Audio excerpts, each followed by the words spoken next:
En Chile, la inclusión de derechos de las disidencias sexuales ha sido una lenta y laboriosa tarea. Bien lo saben quienes han impulsado el proyecto de ley que busca incorporar a personas trans y no binarias en la protección de la salud menstrual. Sin embargo, lo hicieron por un camino cargado de polémica, como fue optar por el término personas menstruantes, en lugar de solo hablar de mujeres. El debate quedó servido, lleno de fake news por lo demás, pero que nos ayuda a confrontar opiniones sobre cómo los términos ayudan o no a incluir y hasta qué punto expanden o restringen espacios y derechos. Por eso, la pregunta amarilla del día de hoy es: ¿estuvo bien planteado el término para elaborar el proyecto de ley? Hola, ¿qué tal? Bienvenidos, bienvenidas y bienvenides al programa La Pregunta Amarilla. Un programa de debate en el que podemos no estar de acuerdo con lo que se dice, sin embargo, daríamos nuestra vida por el derecho a decirlo. Hoy estamos con Noemí Hervada, que es divulgadora de maternidad y lactancia y autora y activista feminista. Y también estamos con Ire, que es activista trans masculino no binaria y que es parte del colectivo Memoria Trans Masculina. ¿Cómo están? Muy Bien, contento. Un placer estar aquí. Gracias por la invitación. Gracias a ustedes por participar también. Entonces yo les voy a hacer la pregunta amarilla del día de hoy. ¿Es correcto entonces el término persona menstruante usado en este proyecto de ley? Sí. No. Perfecto. Partamos entonces con Ire, que dio una respuesta positiva. Yo pienso que el nombre está bien, porque cuando hablamos de políticas públicas, más que intentar categorizar, intentamos acotar. Y en esta situación, el término personas menstruantes es aquello que engloba a la mayor cantidad de personas en la menor cantidad de terapias. Considerando que no todas las personas menstruantes se identifican a sí mismas como mujeres. Perfecto. Noemí, no entonces. ¿Por qué no? No, porque como cada persona se quiera identificar o se quiera sentir, es libre, todos somos libres de sentir lo que queramos y de poder expresarnos. Ese es un derecho, una libertad que hemos luchado mucho para tener, ¿no? La de expresarnos como queramos, pero la realidad es que las personas que menstruan son las personas que nacen con los cromosomas XX, es decir, mujer. Las mujeres somos las personas que tenemos una categoría biológica que además nos ha costado mucho reconocer en las leyes la no discriminación por motivo de nuestro sexo. Entonces, independientemente de cómo cada persona quiera sentirse o cómo se quiera identificar y si se siente más o menos cómoda, eso sería otro tema, la realidad es que eliminar de nuestras leyes la palabra mujer, el concepto mujer y la categoría jurídica mujer es un problema para las propias mujeres, porque de hecho todavía estamos trabajando, el feminismo lleva muchos años trabajando para conseguir los derechos de las mujeres, porque no somos un colectivo, no somos un grupo al que hay que cuidar, somos el 52% de la población y seguimos sufriendo opresión por nuestro sexo. Todo el neolenguaje que pretende al final borrar la categoría jurídica mujer, al final es desviar el sujeto político del feminismo. El feminismo trabaja por la liberación de la opresión que tenemos las mujeres y las tenemos por nuestro sexo, independientemente de cómo lo expresemos. Una persona que nace con los cromosomas XX, la que tiene la capacidad de menstruar, de gestar, de parir, de amamantar, su categoría es mujer. Lo que el feminismo lucha es para que el género, que es cómo se expresa o cómo culturalmente, socialmente se nos ha relegado a los que nacen mujer para hacer unas cosas y a los que nacen hombres para ser otras, sea eliminado. Cuando lo que hacemos es darle la razón a este neoliberalismo, a este neolenguaje, a toda esta política queer de vamos a legislar sobre los sentimientos de algunos tipos de personas, lo que estamos haciendo al final es borrar la identidad jurídica de las mujeres. Así que no todas las personas que menstruan se sentirán mujer, pero lo cierto es que si menstruas, tus cromosomas son XX, significa que eres una hembra de la especie humana y la categoría que ya existe para este grupo, que es más de la mitad, es mujer. Noemí, el proyecto de ley lo habrías hecho, ¿de qué manera entonces? ¿Habrías citado a cada una de las categorías de personas que menstruan, como incluyendo el término mujeres, entendiendo mujeres por... Yo creo que cada colectivo tiene que luchar por sus propios intereses, evidentemente, pero vuelvo a repetir, es que las mujeres no somos un colectivo, somos el 52% de la población y lo que no puede ser es que para no herir la sensibilidad de un colectivo acabemos eliminando la entidad jurídica del más de la mitad de la población. Entonces, lo que no haría, desde luego, sería eliminar la palabra mujer. Si junto al concepto mujer se quieren añadir y personas menstruantes, eso será algo que tendrán que solicitar pues, los colectivos que se sientan afectados. Desde luego el feminismo, porque lucha de verdad, es por el sujeto político que es el de las mujeres, las personas que han nacido con el sexo mujer, que independientemente de cómo se expresen y cuál sea su orientación sexual y cuáles sean sus gustos y sus formas de ir por la vida, que esté acorde o no al género que la sociedad nos ha marcado, sufrimos opresión por nuestro sexo, porque las mujeres no sufrimos opresión por cómo nos sentimos, sino porque nacemos mujeres. Y por eso hay más abortos selectivos por sexo. A esas niñas, a esos fetos, a esos embriones nadie les pregunta qué se sienten, pero cuando son niñas tienen más asesinatos, o sea, hay más abortos selectivos. Es decir, que la razón de la opresión de las mujeres es por el sexo, no por el género, y creo que ahí está el debate. Entonces, no hacemos un favor a esta lucha por eliminar la opresión si lo que hacemos es que desaparezca ya este concepto de mujer. En conclusión, entonces, al proyecto de ley, tú habrías puesto categorías, o sea, como habrías descrito a todas las personas que menstruan, incluyendo como a las personas que nacieron con vulva, vale decir mujeres, habrías puesto como una descripción más detallada respecto a todo este grupo de personas. Yo, como no soy jurista y no hago leyes, y yo represento solamente, o sea, yo estoy aquí como feminista, ¿no? Y las feministas abogamos por el sujeto político mujer. Yo, en mi propuesta, o sea, lo que diría es mujeres, porque las personas que menstruamos somos mujeres. Si hay personas que creen que necesitan un aporte más, pues que peleen por él, pero lo que no puede ser, repito, es borrar una categoría que no solamente estamos hablando de un sentimiento, hablamos de una categoría jurídica. Las leyes se basan en hechos y en ciencia, no en sentimientos. Y la realidad es que las personas que menstruamos somos mujeres. Ya. Bueno, Ire, ¿cómo contestarías a Noemi? Difiero. Primero, partiendo porque las categorías de sexo biológico no son únicamente dos. También existen personas intersexuales, hay personas intersexuales que menstruan, hay personas que se sienten mujeres y no menstruan, y difiero de que uno nazca mujer. Yo creo que uno nace con útero y esto no nos hace necesariamente personas menstruantes. Creo que el borramiento que ha vivido constantemente la comunidad trans ha hecho que sea dificultoso el acceso a la salud, el acceso a la educación, el acceso al trabajo, y puntualmente cuando estamos hablando de políticas públicas de garantía de los derechos de las personas menstruantes, hablamos de derechos humanos, ya que los derechos menstruantes son derechos humanos.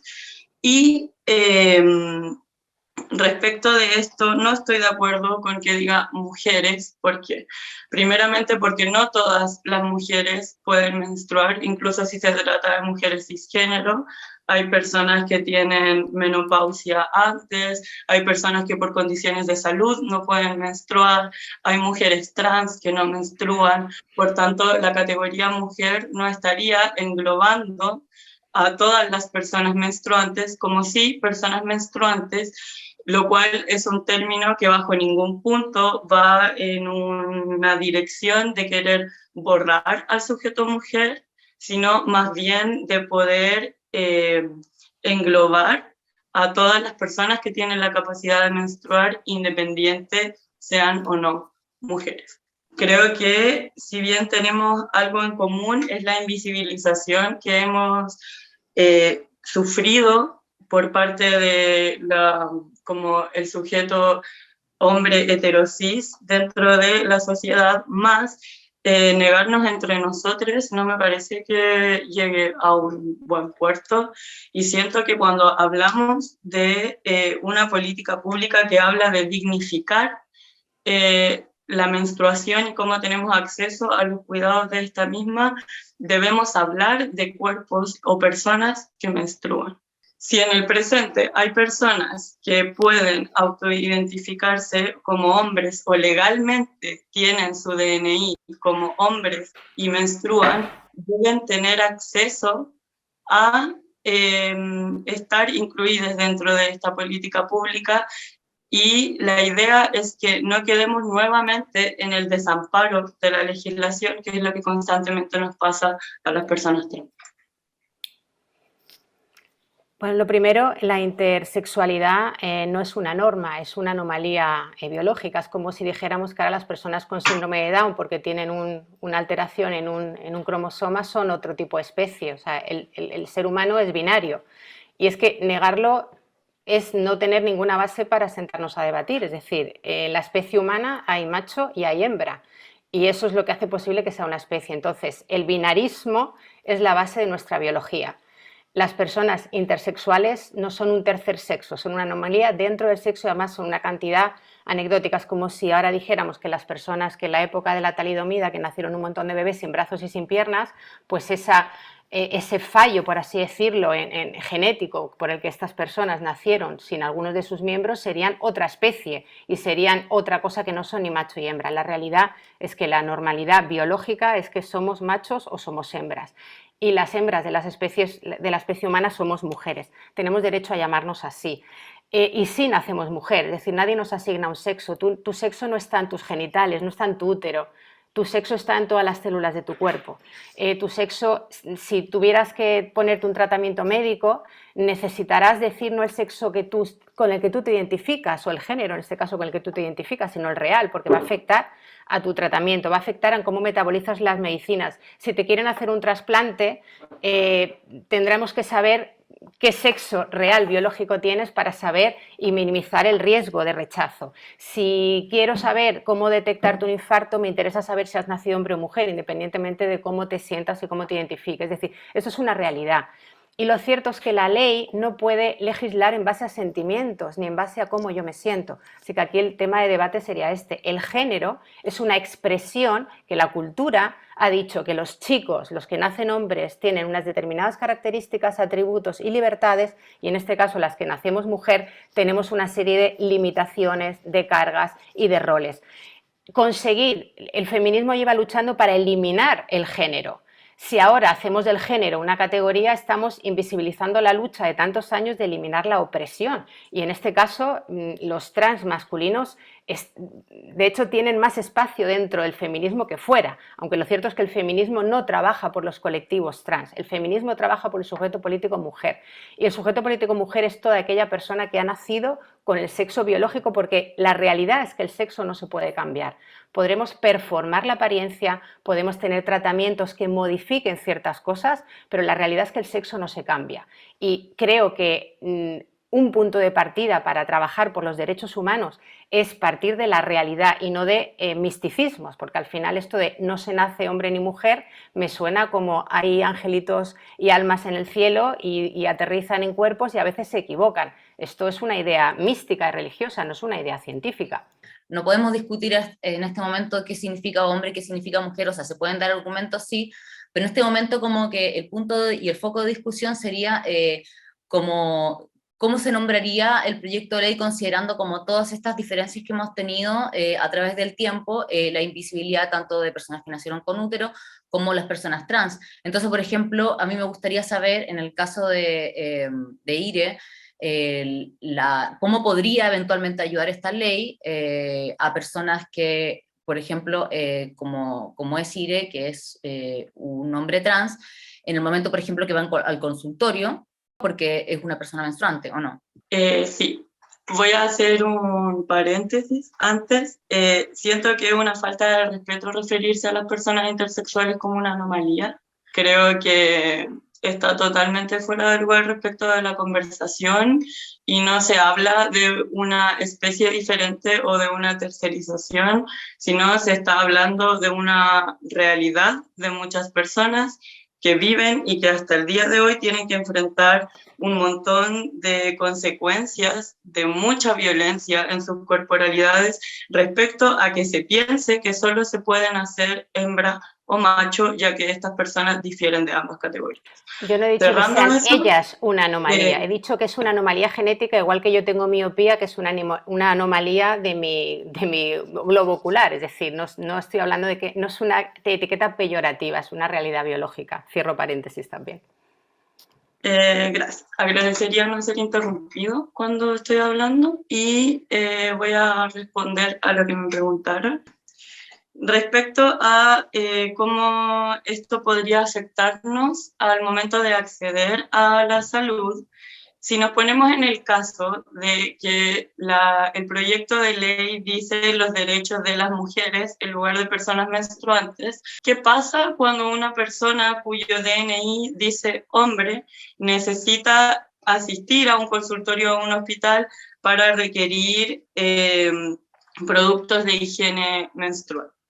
Y esto, más que un caso hipotético, lo planteo más bien desde las vivencias de mis compañeros, de mis compañeros, quienes muchas veces al momento de asistir a los lugares de atención de salud no encuentran personas capacitadas o se les niega derechamente el acceso porque ¿cómo tú vas a pedir una hora a la ginecóloga o al ginecólogo si tú eres un hombre? Entonces, aquí hay un conflicto porque si bien esta persona es un hombre con la capacidad de menstruar. Por tanto, debiese tener acceso a estas cosas. Por lo demás, también la idea de que se hable de personas menstruantes es para que no quedemos fuera, una vez más, las personas que solemos quedar fuera de todo lo que es en términos legislativos. Bajo ningún punto vendría siendo una idea de un borramiento de las mujeres, sino más bien el poder englobarnos. Para mí, el hecho de que diga personas menstruantes es un reconocimiento a mi identidad y es permitirme por primera vez después de mucho tiempo el acceso a la salud. ¿Por qué? Porque yo, aunque mi DNI diga que soy hombre, por ejemplo, podría de todas maneras seguir accediendo a los materiales de higiene menstrual, que es lo que vendría a legislar este proyecto. Por tanto, si esto dijera solo mujeres, las personas trans volveríamos a quedar fuera. El que diga personas menstruantes engloba no solo a las mujeres, sino también a los hombres trans, a las personas no conformes de género, a las personas no binarias. Y eso es lo importante. Lo importante es que ningún sujeto deje de estar bajo el amparo el amparo estatal. Como en el presente las personas trans nos encontramos excluidas en su mayoría de las políticas públicas, lo cual no nos permite en muchas ocasiones el acceso digno a la salud. Perfecto. Muchas gracias, Ire. ¿Alguna última respuesta, Noemí? Sí, que el debate no es derechos, o sea, esto no es un elegir entre los derechos de mujeres o derechos de las personas trans. Creo que esta es una trampa. Al final el patriarcado lo hace muy bien y quienes sufrimos siempre somos la otredad con respecto al hombre. De hecho, hemos estado viendo durante este debate, ¿no? Pues se han nombrado mujeres cisgénero, lo cual es un insulto. Esto sí es un insulto, porque las mujeres tenemos una categoría propia, no somos la otredad, somos una categoría propia. Somos, vuelvo a repetir, el 52% de la población. No somos los privilegiadas porque nos sentimos identificadas con nuestro sexo asignado al nacer. Somos mujeres. Ese tipo de etiquetas al final lo que hacen es relegarnos. Durante un tiempo fuimos la que salía del hombre, la otra, el sexo débil. Es decir, siempre hemos estado nombradas en referencia al hombre. nos ha costado mucho ser nombradas como lo que somos, y no es justo para las mujeres ser nombradas por nuestras capacidades. Las mujeres somos mucho más que nuestras capacidades, la capacidad de menstruar o de gestar, porque es que este debate además no aparece en el ámbito contrario. No hay ninguna ley que al hombre a la otra categoría biológica se le nombre como pene portante, próstata portante, ser eyaculante. Entonces siempre otra vez los espacios de las mujeres es el que tenemos que ceder. Y vuelvo a repetir, cada colectivo tiene el derecho y la libertad y por supuesto el ánimo de pelear para que su dignidad, sus derechos, su capacidad de vida sea lo mejor posible que pueda garantizar una política pública, pero no a costa de invisibilizar a las mujeres. Las mujeres llevamos cediendo nuestros espacios históricamente siempre. Cuando había discriminación por orientación sexual, las personas homosexuales, donde mejor se han sentido acogidos, ha sido en el ámbito de las mujeres. Las mujeres ya está bien de que tengamos que ceder nuestros espacios. Si hay que incorporar términos para nombrar la realidad de otros colectivos, fantástico, pero no negar la realidad de las mujeres. Bueno, ¿hay alguna otra respuesta a esto último que dice Noemí Ire? Insisto, hablar de personas menstruantes no es bajo ningún punto un intento de borrar a nadie, sino más bien es poder nombrar de una manera precisa a los sujetos que queremos abarcar, que en este presente y respecto de este proyecto serían personas menstruantes. Bueno, vamos a hacer un cierre entonces a esta discusión para poder englobar todos los argumentos que se han planteado acá, y para eso vamos a hacer un minuto en el que la idea es que podamos como sintetizar y cerrar e intentar plantear a la audiencia cada uno su perspectiva, ¿ok? Entonces, partimos entonces con Ire, que fue también la persona que partió inicialmente. ¿Les parece? Sí, para cerrar me gustaría mencionar que las personas trans existimos, que merecemos un lugar de reconocimiento, que usar el término personas menstruantes vendría a ser lo más preciso respecto de políticas públicas, y me parece que el reconocimiento que se hace a las personas que nacimos con útero y no nos sentimos mujeres, en esta ley, mencionándonos como personas menstruantes, es un acto de reparación histórica para una comunidad que ha sido históricamente violentada e invisibilizada. Y también me gustaría mencionar que dentro de los feminismos, las personas trans existimos en una alianza con el feminismo, no estamos en contra, tenemos un objetivo en común, por más que tengamos muchas diferencias por medio. Perfecto, justo un minuto. ¿Noemí? El feminismo no es lo que cada uno quiera. El feminismo es una corriente ideológica y política que tiene un sujeto político y una agenda política. Igual que a nadie se le ocurriría decir que el comunismo es lo mismo o puede englobar al capitalismo, porque son corrientes definidas, el feminismo tiene un sujeto político y es la mujer. Y lucha por la libertad de la opresión que las mujeres tenemos por razón de nuestro sexo. Las mujeres somos oprimidas por nacer mujeres. El género es el mecanismo de opresión que ha generado el patriarcado para tenernos en esta jerarquía social y política por debajo del hombre. Nos ha costado mucho tener derechos reconocidos. Casi todos los países democráticos recogen la no discriminación por motivo de sexo, porque eso es la realidad, es lo que se puede legislar. No podemos legislar en cuanto a sentimientos, en cuanto a lo que yo pienso, lo que yo creo. Sí es un borrado de las mujeres, porque la prueba está que la palabra mujer no aparece. Así que más prueba que el hecho de que desaparezca la palabra mujer, pues no hay que argumentar mucho más, solo hay que leer ese proyecto. No estamos. Y este es el principio, luego viene el deporte, la salud, la educación, etcétera, etcétera. Que eso se genera para otro debate, ¿cierto? Para otro programa nuevo. Así que les agradezco a ambas por haber participado en este debate, y muchas gracias también por acompañarnos en este programa, y gracias por, obviamente, participar. Y recuerden que pueden comentar y vernos en todas nuestras redes sociales, y también ver todo nuestro contenido en theclinic.cl. Nos vemos. Muchas gracias. Un placer.